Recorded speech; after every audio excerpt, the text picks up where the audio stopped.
Subscribe करिए exam cracker को और दबाइए इस बेल आइकन को हमारी यूजफुल वीडियो सबसे पहले पाने के लिए। Welcome to exam cracker. दोस्तों, ज्योग्राफी का जो इंपॉर्टेंट क्वेश्चन था 300 टॉप 300 जिसको हम लोग चला रहे हैं सीरीज, तो इसके दो पार्ट हो गए और उसमें 82 क्वेश्चन, 300 में हम लोग ने 82 क्वेश्चन देख लिया, 82 क्वेश्चन। तो आज हम उसके आगे देखेंगे और लगभग 50 क्वेश्चन के आसपास आज हम लोग कवर करेंगे इस पार्ट 3 में। तो उम्मीद करते हैं पहला पार्ट और दूसरा पार्ट आपने देख लिया होगा, क्योंकि ये वो क्वेश्चन है जो बार बार एग्जाम में आते हैं। आईएएस से लेके एसएससी तक सभी को कवर किया गया है इसमें। तो अगर आपने उन दो पार्टों को नहीं देखा है तो प्लीज उन दो पार्टों को देख लीजिए, क्योंकि वो काफी 82 क्वेश्चन जो है काफी इंपॉर्टेंट क्वेश्चन है। दूसरी इंपॉर्टेंट चीज ये है दोस्तों कि देखिए ये सारे वीडियो हमारे आते हैं ऐप पे पहले, तो ऐप डाउनलोड करिए। और जो आप लोग पूछ रहे हैं कि ऐप कहाँ से मिलेगा, तो देखिए अभी गूगल प्ले स्टोर पे ऐप जो है वो लाइव हो चुका है। थोड़ा नीचे आप जाएंगे एग्जाम क्रैकर डालेंगे तो 20वें नंबर पे आ रहा है अभी, और एक दो दिनों में और ऊपर आ जाएगा। वो अभी जल्दी ही उसको पब्लिश किया गया इसलिए वो और ऊपर नहीं आ पा रहा है, एक दो दिन लगेगा, आपको दूसरे तीसरे या चौथे पे मिल जाएगा। इसके नीचे उसकी लिंक डिस्क्रिप्शन में इसकी लिंक है, जहां वीडियो आप देख रहे होंगे उसके बारे में डिस्क्रिप्शन लिखा होगा, उसी के नीचे लिंक है। और इंपॉर्टेंट किताबों की भी लिस्ट हर वीडियो के नीचे होती है, तो डिस्क्रिप्शन में जाके आप लिंक पे क्लिक करके उस ऐप को डाउनलोड कर सकते हैं। तो आइए चलते हैं हम अपने पार्ट 3 की तरफ। देखिए ये है लोगो, अगर आप YouTube पे सर्च करेंगे तो इसी टाइप का लोगो होगा। एग्जाम क्रैकर का जो लोगो आपको गूगल प्ले स्टोर पे मिलेगा ऐप का, वो भी कुछ ऐसे ही मिलेगा। तो आइए चलिए देखिए 83 क्वेश्चन, जो 82 तो हमने कर लिया था। कह रहा विश्व के संपूर्ण धरातली क्षेत्र का कितने प्रतिशत भाग कृषि योग्य है। पीसीएस का क्वेश्चन है और आंसर है इसका 11%। निम्नलिखित में से किसने सबसे पहले ये कहा था कि पृथ्वी गोलाकार है। अरस्तु ने बताया था कि जो पृथ्वी है वो कैसी है, गोलाकार है। कह रहे नदियों में जल प्रदूषण की माप की जाती है ऑक्सीजन में घुली हुई मात्रा, देखिए बीओडी उसको कहते हैं, बायोलॉजिकल ऑक्सीजन डिमांड, पीओडी है ये, ठीक है। तो उसमें कितना ऑक्सीजन घुला हुआ है उसमें, उसी से हमें जल प्रदूषण का पता चलता है। ये क्वेश्चन भी कई बार एग्जाम में कई एग्जाम में। अलमत्ती बांध किस नदी पर है, कृष्णा नदी पर। डैम से परियोजनाओं से क्वेश्चन आते रहते हैं, आप लोग जानते ही हैं। रेड रिवर का डेल्टा क्षेत्र में स्थित नगर कौन सा है, तो हनोई है, आप जानते हैं हनोई वियतनाम की राजधानी है। और ये क्वेश्चन भी बार बार आता रहता है। रेड रिवर है, उसी के डेल्टा में बसा हुआ है हनोई, जो कि वियतनाम की राजधानी है। माकासार जल संधि निम्न में से किसको अलग करती है, तो देखिए ये इंडोनेशिया को जो एक जावा द्वीप है असाराकाओ, उसको अलग करती है। ये जावा जो है इंडोनेशिया का दूसरा सबसे बड़ा द्वीप है। इसको भी हम लोग वर्ल्ड ज्योग्राफी में देखेंगे। देखिए अगला क्वेश्चन, न्यू मूर द्वीप, आसान सा क्वेश्चन है ये, बंगाल की खाड़ी में, आप लोग जानते हैं काफी, मतलब इंडियन ज्योग्राफी से है, तो जो हमने वीडियो कवर किया है उसमें आपको मिल जाएगा। लैपिज किस से संबंधित है, तो क्रस्ट से, ये भी एक आसान सा ही क्वेश्चन है। देखिए ये क्वेश्चन है अच्छा 91, 1948 औद्योगिक नीति में सरकारी नियंत्रण के क्षेत्र में रखे गए उद्योगों की संख्या कितनी है, तो 18, ये याद रखिएगा, ये भी एक बार पीसीएस में आया हुआ है। कांगो नदी घाटी किस प्रकार की जलवायु पाई जाती है, तो देखिए कांगो जो है वो भूमध्य रेखा पर का देश है, तो जाहिर सी बात है कैसी जलवायु पाई जाएगी, भूमध्य रेखी। और जो कांगो या जायरे एक नदी है यहाँ, जो कि विषुवत रेखा या भूमध्य रेखा जिसको बोलते हैं, उसको 2 बार काटती है। और ये क्वेश्चन 2016 के पीसीएस में पूछा है, पेपर लेके देख सकते हैं। सन 1902 में भारत की सबसे पहली, देखिए 2 क्वेश्चन आपको यहीं से बन गए थे, कि ये नहीं कि जो आंसर है वही आपको देखना है, क्वेश्चन से भी कई बार क्वेश्चन बनता है। तो भारत की पहली परियोजना कब शुरू की गई थी, क्वेश्चन पूछे तो 1902 हो गया आंसर। और जो इसमें पूछा है वो है भारत में सबसे पहली जल विद्युत परियोजना कहाँ स्थापित, शिव समुद्रम, कर्नाटका राज्य में है, तो किस नदी पे होगा, कावेरी पे। इसको भी हम लोगों ने कवर कर रखा है, आप नदियों वाला वीडियो देखेंगे तो आपको उसमें मिल जाएगा। 94 देखिए, कह रहा भारत में सर्वप्रथम कोयला उत्खनन निम्न, तो रानीगंज, 2016 के पीसीएस में ये भी आया हुआ है। और ये आपका पड़ता है वेस्ट बंगाल में, काफी बड़ा कोल माइन क्षेत्र है ये। विश्व का सबसे ऊंचा पर्वत कोटोपैक्सी, वर्ल्ड ज्योग्राफी में इसको हम लोग कवर करेंगे।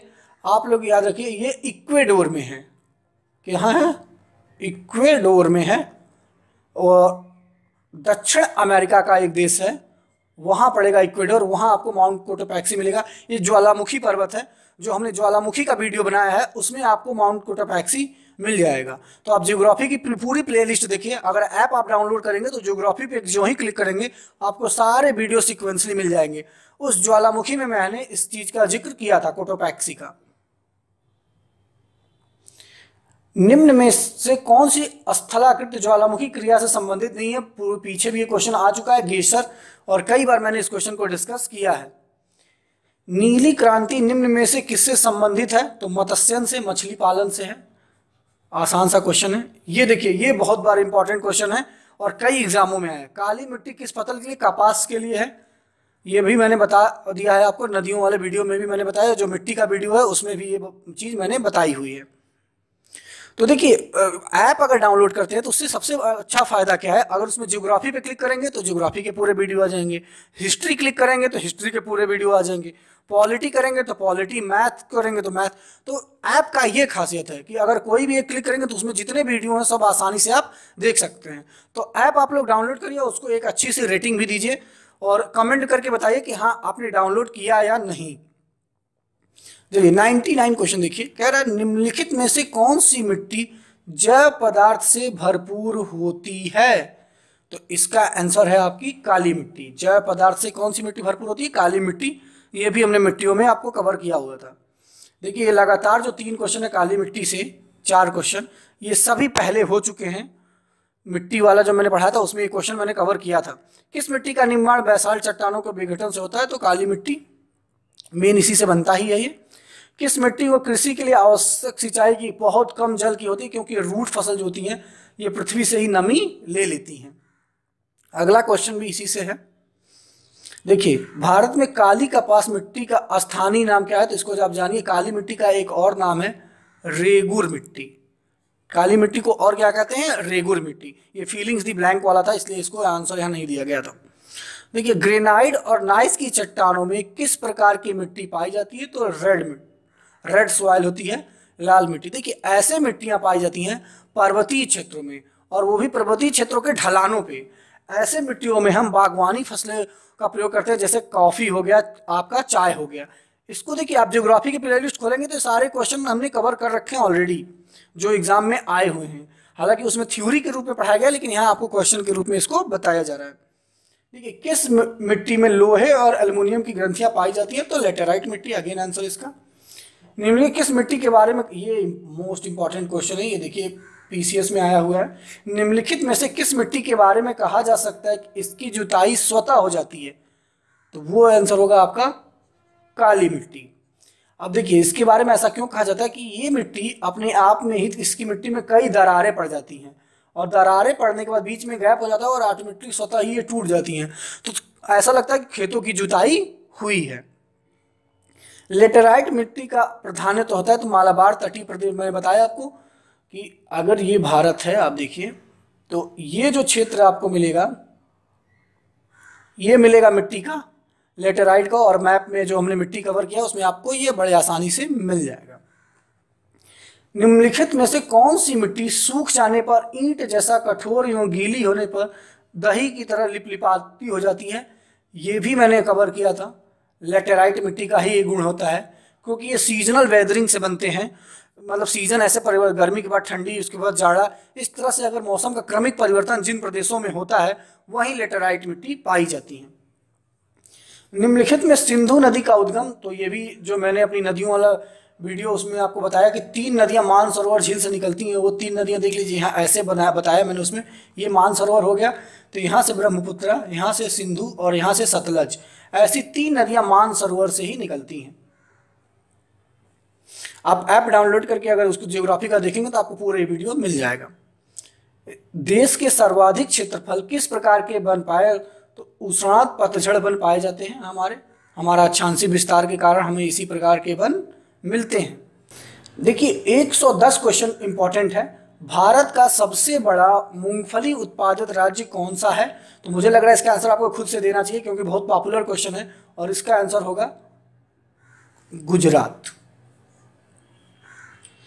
111 देखिए, निम्नलिखित में कौन सा भारतीय खनिज पदार्थ का भंडारण कहलाता है? बहुत थी इंपॉर्टेंट और आसान भी कहेंगे क्योंकि ये बहुत पॉपुलर कई बार आ चुका है एग्जामों में। छोटा नागपुर पठार, छोटा नागपुर प्लेट्यू काफ़ी पॉपुलर है, इसे भारत का रूर प्रदेश भी कहते हैं।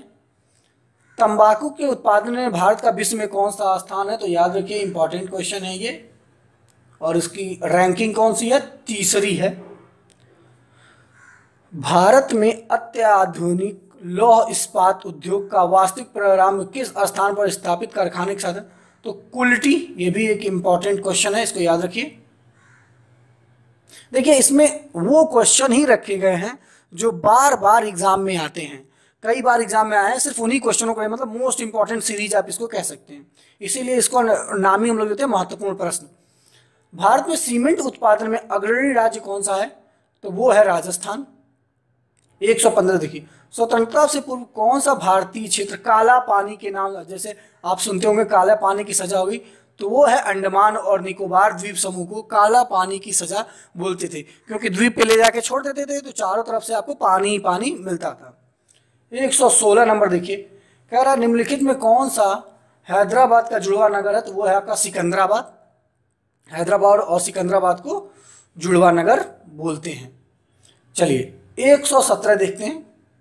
117 देखिए, भारत का एकमात्र शीत मरुस्थल कहाँ है, तो वो है आपका लद्दाख रीजन में। जाहिर सी बात है वहीं ठंडी पड़ती है, तो ये आप आसानी से गेस भी कर सकते हैं ऐसे क्वेश्चन को। ये भी क्वेश्चन कई बार आया हो। सुंदरवन का डेल्टा कौन सी नदी बनाती है, तो गंगा और ब्रह्मपुत्रा मिलकर सुंदरवन का डेल्टा बनाती हैं। नथुल्ला दर्रा मोस्ट इंपॉर्टेंट क्वेश्चन, काफ़ी बार आता है ये, सिक्किम राज्य में स्थित है। बोमडीला दर्रा, आप लोग बार बार कहते थे सर दर्रे का वीडियो बनाए, दर्रे का वीडियो बनाए, देखिए इंपॉर्टेंट सारे दर्रे हमने कवर कर दिए हैं इसी वीडियो में, हालांकि दर्रों का एक सेपरेट वीडियो भी आपको मिल जाएगा। बोमडीला दर्रा भारत के किस राज्य में है, तो अरुणाचल प्रदेश में।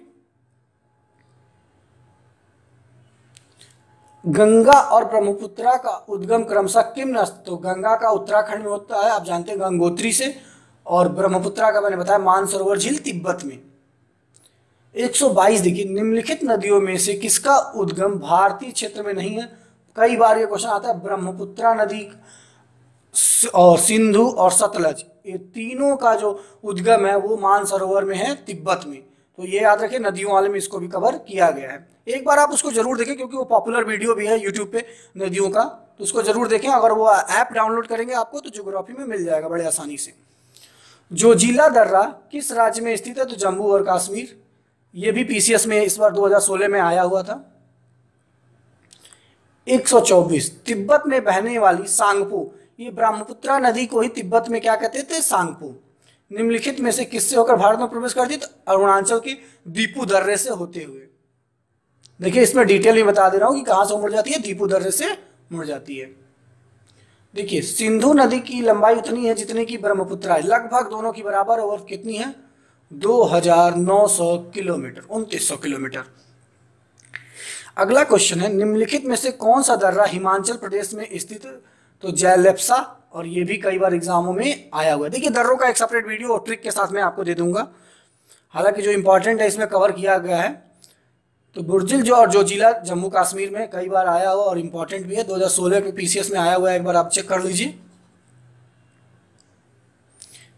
और आखिरी क्वेश्चन है 128, निम्नलिखित में से कौन सी नदी अपना मार्ग बदलने के लिए जानी जाती है, कोसी, इसीलिए इसे बिहार का शोक भी कहते हैं।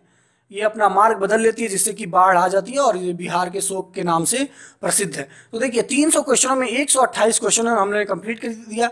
उम्मीद करते हैं ये वीडियो लगा होगा आपको अच्छा। देखिए वीडियो पे कमेंट करके अपना सजेशन भी आप लोग बताइए कि आपको अगला वीडियो किस टॉपिक पे चाहिए, और इस वीडियो में आपको क्या अच्छा लगा। अगर ये वीडियो रियली में आपको अच्छा लगा हो तो लाइक का बटन जरूर प्रेस करें। इस वीडियो को देखने के लिए आपका बहुत बहुत धन्यवाद। जय हिंद।